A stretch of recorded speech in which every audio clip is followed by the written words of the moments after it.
राजनीति से जुड़ी इस वक्त की बड़ी खबर आपको दे रहे हैं। हजारीबाग से सांसद जयंत सिन्हा ने चुनाव नहीं लड़ने की घोषणा की है।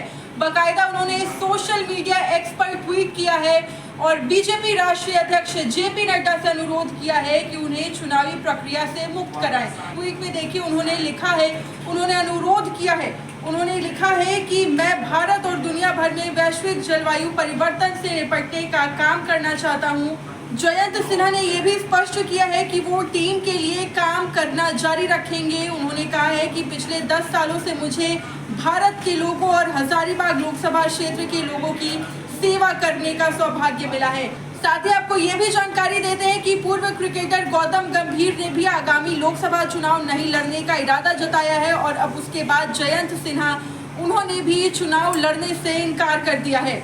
और इस पूरे खबर पर हमारे सहयोगी चंदन हमारे साथ फोन लाइन पे जुड़ गए हैं। चंदन, बड़ी जानकारी सामने आ रही है। हजारीबाग से बीजेपी सांसद जयंत सिन्हा ने चुनाव नहीं लड़ने की घोषणा की है। क्या कुछ पूरी जानकारी से लेकर?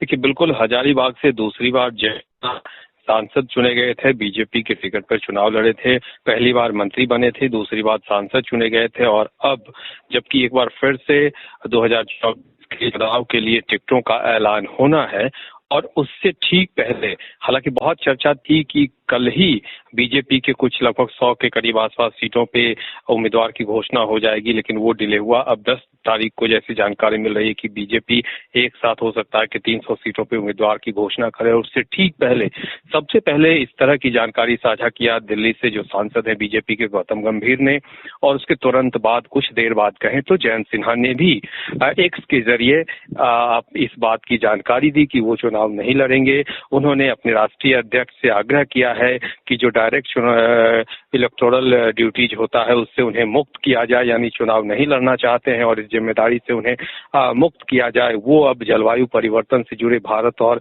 वैश्विक स्तर पर काम करना चाहते हैं, उससे जुड़े काम में वो अब आगे अपना समय देना चाहते हैं, लेकिन पार्टी से वो जुड़े रहेंगे, पार्टी के लिए जिम्मेदारी और काम करते रहेंगे। तो इस तरह से जयंत सिन्हा ने भी एक्स के जरिए ही ये जानकारी साझा किया है। तो सबसे पहले गौतम गंभीर और उसके बाद जयंत सिन्हा। तो ये ऐसे वक्त में जानकारी साझा की गई है जबकि टिकटों का ऐलान बीजेपी तरफ से किया जाना था। इससे पहले भी चर्चा थी कि 2-3 दिन पहले कि बीजेपी 29 तारीख को ही टिकटों का ऐलान कर, लेकिन फिर वो 1 तारीख की रात में बात आई। फिर अब हो रही है कि 10 तारीख को एक साथ 300 सीटों के बीजेपी टिकटों का ऐलान करेगी। एक साथ पहले गौतम गंभीर ने सीधे चुनाव लड़ने से खुद को अलग किया। अब जयंत सिन्हा ने एक्स पे जानकारी साझा करते हुए कहा है कि उन्होंने अपने राष्ट्रीय अध्यक्ष से कहा है कि वो अब इस तरह के जो डायरेक्ट इलेक्टोरल ड्यूटीज होती है उससे खुद को मुक्त करना चाहते हैं, अलग करना चाहते हैं। बिल्कुल चंदन, पहले गौतम गंभीर उसके बाद जयंत सिन्हा, तो बीजेपी के लिए कितनी बड़ी मुश्किल है? देखिए, इसे मुश्किल के तौर पे नहीं देखा जा सकता। इसके दूसरे पहलू भी हो सकते हैं कि क्या ऐसे लोगों का टिकट कटना था, पार्टी की तरफ से इंडिकेशन दे दिया गया और सम्मानजनक तरीके से इन लोगों ने एक रास्ता चुना कि खुद को इस तरह से चुनाव से अलग करने का ऐलान कर दिया जाए। क्या पार्टी की तरफ से आंतरिक तौर पर इनपुट था, कोई इन्फॉर्मेशन दिया गया कि आगे उनका जो आगामी चुनाव के लिए टिकटों का घोषणा होना है। ऐसे कुछ इम्पोर्टेंट चेहरे हैं, बड़े चेहरे हैं। सीटों पे सर्वे हुआ था, वहाँ पे कैंडिडेट की बहुत अच्छी स्थिति नहीं थी, पार्टी की स्थिति नहीं अच्छी थी, या वहाँ चेहरा बदलना जरूरी है, या ऐसे लोगों का टिकट कटना था।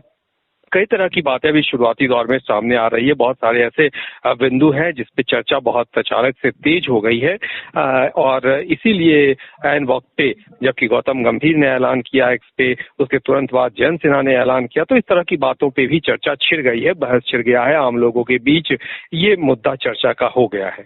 बिल्कुल, बहुत बहुत शुक्रिया चंदन तमाम जानकारी के लिए।